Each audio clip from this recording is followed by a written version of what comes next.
सुप्रभात। आज हम पढ़ेंगे समाज के बारे में। और आज आपको मालूम होगा कि आज क्या है, हिंदी दिवस भी है, जो क्या होता है प्रत्येक साल 14 सितंबर को मनाया जाता है।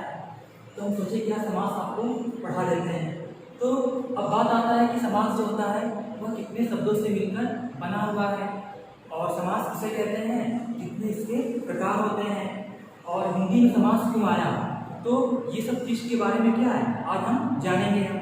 अब ये क्या है, ये केवल छोटी क्लास में नहीं आता है, छोटी क्लास से लेकर के बड़ी क्लास में क्या होता है, समाज हमको यही पढ़ना पड़ता है। और इसके आगे भी क्या करते हैं, जब प्रतियोगी परीक्षा की तैयारी करते हैं तो क्या होता है, लगभग समाज यही आपको क्या होता है पढ़ने के लिए मिलता है। बाकी क्या होता है, बहुत सारे उदाहरण होते हैं जो क्या होता है किताबों में आपको देखने के लिए मिलते हैं। लेकिन क्या है, आज जो पढ़ाएंगे हम उसकी परिभाषा बताएंगे हम, और कुछ क्या है उसके उदाहरण बताएंगे, ताकि क्या हो आपको अच्छे समझ में आ जाए। तो आइए देखते हैं समाज जो होता है वो कितने शब्दों से मिलकर बना होता है। तो जो समाज जो होता है उसमें क्या है, समाज समाज जो होता है वह दो शब्दों से मिलकर बना होता है। दो शब्द कौन कौन से होते हैं, तो देखिए पहला होता है सम और दूसरा होता है आस। तो कोई भी पूछेगा आपसे कि समाज जो होता है वह कितने शब्दों से मिलकर बना है, तो आप क्या कहेंगे, समाज जो होता है वह दो शब्दों से मिलकर बना होता है, सम प्लस आस। अब देखिए सम का अर्थ क्या होता है, समान होता है, और आस का अर्थ क्या होता है, बैठना होता है। हम कह सकते हैं कि दो शब्द क्या होते हैं, जब पास आकर बैठ जाते हैं उसे हम क्या कहते हैं, समास कहते हैं।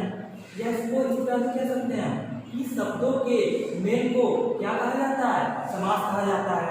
अब यहाँ पर आपको जो ध्यान रखना है, ध्यान ये रखना है कि कभी क्या होता है, दो वर्डों के मेल को, दो वर्डों के मेल को और दो शब्दों के मेल को। अब देखिए जिसे आ गया, दो वर्डों के मेल को क्या कहा जाता है, तो उसको संधि कहा जाता है। लेकिन अगर आ गया दो शब्दों के मेल को क्या कहा जाता है, तो आप क्या कहेंगे, समास कहा जाता है। इसमें क्या करना है, इसमें देखिए आपको ध्यान में रखना है। तो अब देखिए समास का जो शाब्दिक अर्थ होता है, अब पूछा जाता है कि इसका शाब्दिक अर्थ क्या होता है, तो क्या बताएंगे आप, इसका शाब्दिक अर्थ संक्षिप्त होता है। क्या होता है, संक्षिप्त।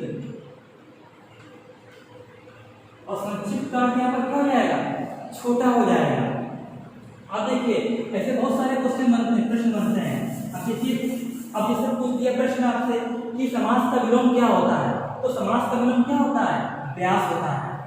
क्या होता है, व्यास। ये भी आपको ध्यान रखना है, ये क्या होता है, ये होता है इसका विलोम होता है। ठीक। अब पूछा जाता है कि जो समास होता है, समासों का राजा किसे कहा जाता है, तो जो राजा कहा जाता है वो बहुव्रीहि समास को कहा जाता है। किसे कहा जाता है, बहुव्रीहि समास। बहुव्रीहि समास को क्या कहा जाता है, समास का राजा कहा जाता है।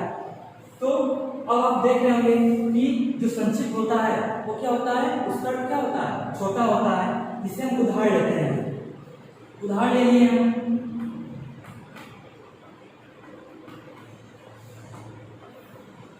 लंबोदर। क्या ले लिए, लंबोदर। तो जब क्या करेंगे हम, लंबोदर का क्या करेंगे हम, जब समास विग्रह करेंगे हम, तो क्या हो जाएगा, लंबोदर करने पर क्या होता है, गणेश जी।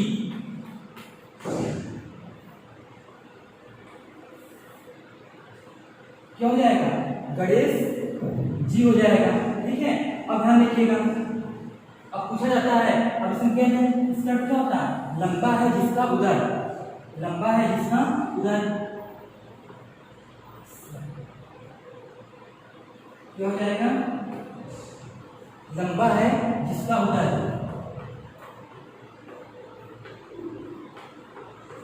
लंबा है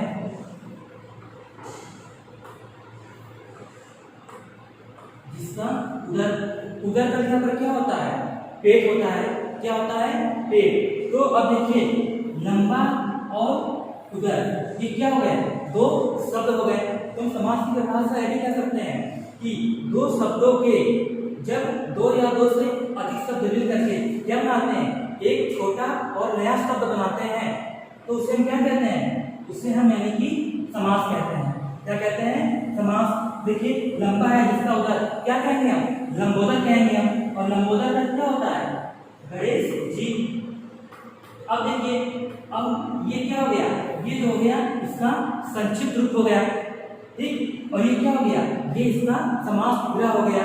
इसमें देखिए एक शब्द ये मिला और एक शब्द ये मिला, तो क्या मिल रहा है, दो शब्द मिल रहा है। और दो शब्द मिलकर क्या बन रहा है, ये आपका लंबोदर बन रहा है। तो ये आपको ध्यान रखना है। अब इसके आगे आता है कि समास जो होते हैं वो कितने प्रकार का होता है। जो समास होते हैं वो क्या होता है, कितने प्रकार का होता है, इसको देखते हैं।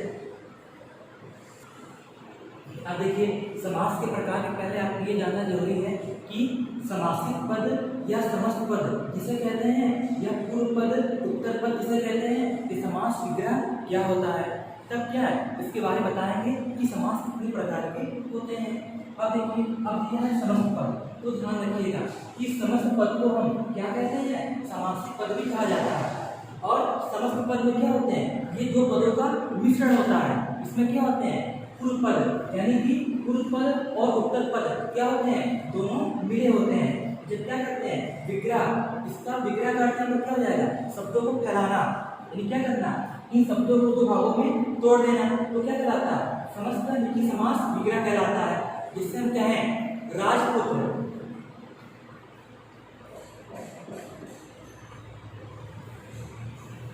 क्या है, राजपुत्र है। फिर हम कहें गंगा जल,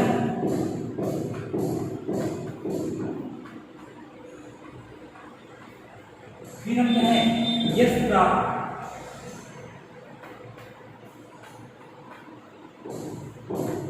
अब देखिए ये जो लिखा है राज लिखा है, पुत्र लिखा है, तो इसमें पूर्व पद क्या हो जाएगा, राज हो जाएगा। ये हो जाएगा राज प्लस, और इसमें उत्तर पद क्या हो जाएगा, पुत्र हो जाएगा। ठीक, ये क्या हो जाएगा, राज प्लस पुत्र हो जाएगा। जब क्या करेंगे, इसका विग्रह करेंगे हम, तो क्या हो जाएगा, राजा का पुत्र हो जाएगा।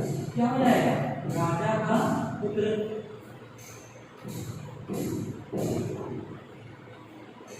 ठीक, अब जैसे देखिए दिया है गंगा जल, ये क्या हो जाएगा, इसमें पूर्व पद क्या हो जाएगा, गंगा हो जाएगा। और जो दूसरा पद होता है, दूसरे पद को ही हम क्या कहते हैं, उत्तर पद कहा जाता है। ये क्या हो जाएगा, हो जाएगा गंगा प्लस जल। जब क्या करेंगे, इसका हम समास विग्रह करेंगे, क्या हो जाएगा, गंगा का जल।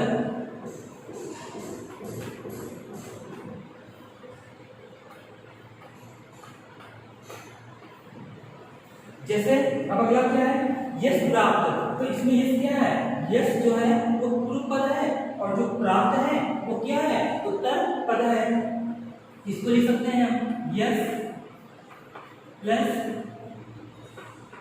प्राप्त। जब इसका समास विग्रह करेंगे तो क्या हो जाएगा, यश को प्राप्त,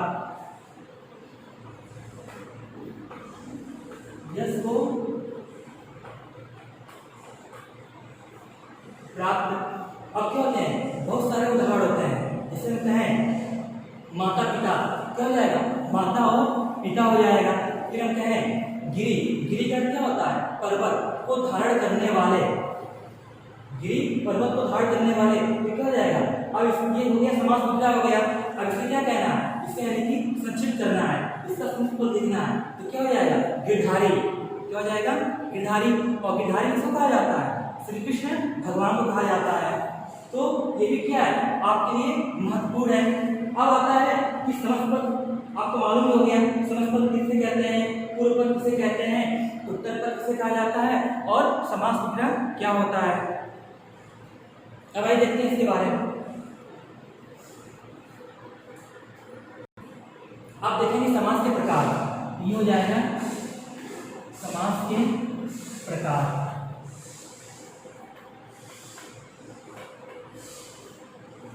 तो ध्यान रखिएगा कि पदों के अनुसार जो समास के प्रकार होते हैं कितने होते हैं, 4 होते हैं।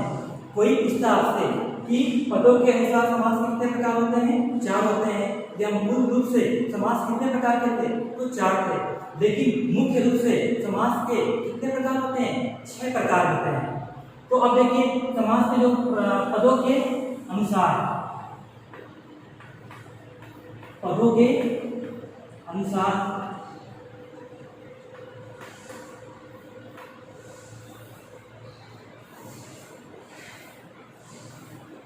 तो पदों के अनुसार देखिए पहला क्या होता है, पूर्व पद प्रधान होता है।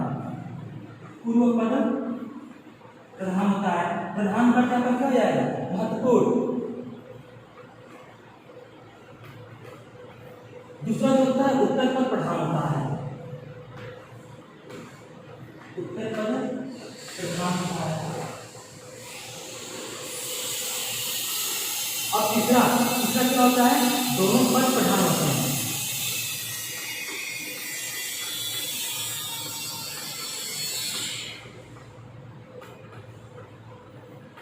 चौथा क्या होता है, दोनों पद अप्रधान होते हैं।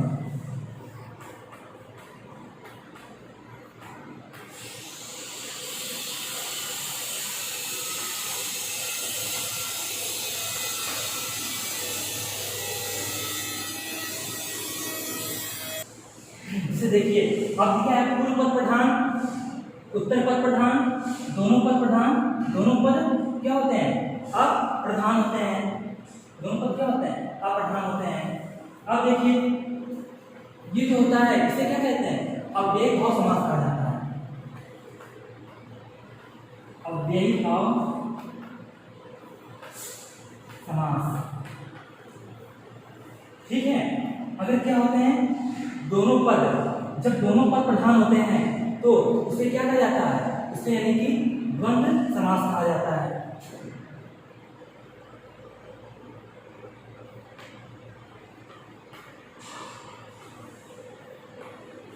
जब क्या होते हैं उत्तर पद प्रधान होता है तो उसे क्या कहा जाता है, तत्पुरुष समास कहा जाता है।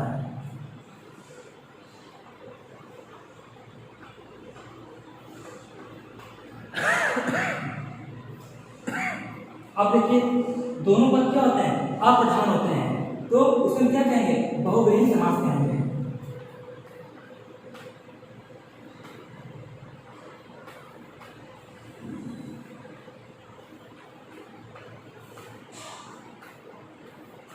तो अब देखिए अब कहेंगे कि सर जो होते हैं पदों के अनुसार कितने होते हैं, 4 होते हैं। लेकिन आपने भी कहा था मुख्य के अनुसार कितने होते हैं, 6 होते हैं।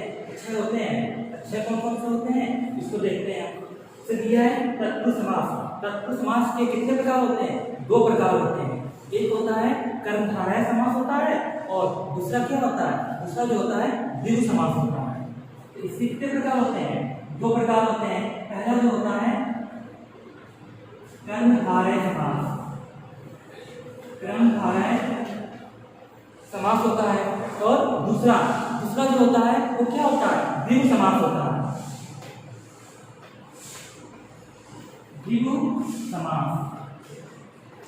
तो अब देखिए कितने प्रकार हो गए, पहला अव्ययी भाव समास, दूसरा द्वंद्व समास, तीसरा बहुव्रीहि समास, चौथा तत्पुरुष समास, पांचवा कर्मधारय समास, और छठवां क्या हो जाएगा, द्विगु समास।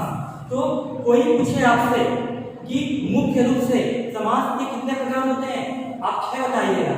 लेकिन मूल रूप से कितने होते हैं, तो 4 होते हैं। या पदों के अनुसार कितने होते हैं, 4 होते हैं। तो ये क्या करना है, आपको ध्यान में रखना है।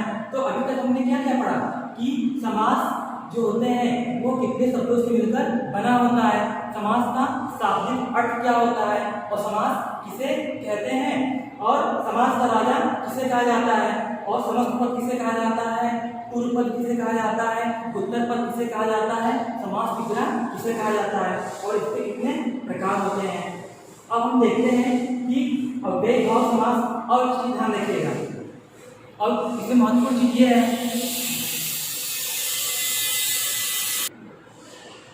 अब देखिए, अब पूछा ये जाता है कि हिंदी में समास क्यों आया, हिंदी में समास आखिरकार क्यों आया।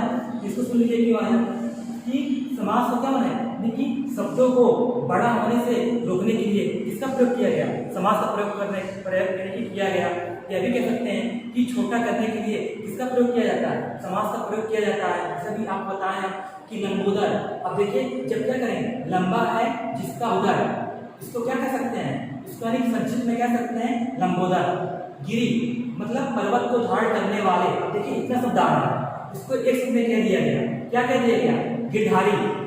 तो कोई पूछेगा आपसे कि समास क्यों आया, तो आप क्या बताइएगा कि बड़ा होने से, हिंदी में क्या करना है, शब्दों को बड़ा होने से रोकने के लिए किसका प्रयोग किया गया, समास का प्रयोग किया गया, या कह सकते हैं छोटा करने के लिए।